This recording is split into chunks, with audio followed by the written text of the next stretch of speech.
کے حوالے سے فیہا یفرق کل امر حکیم، اس ماہ مبارک کی قدر کی رات میں ہر بہترین کام، انسانوں کی ترقی کا ہر کام، اس کے سارے فیصلہ جات وہ اس مہینے کی سرگرمیوں کی بنیاد پر وجود میں آتے۔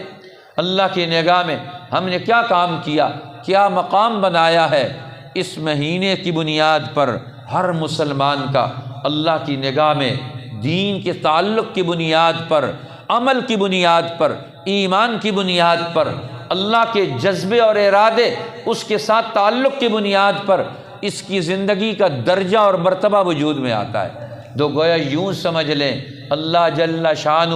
30 دن پورے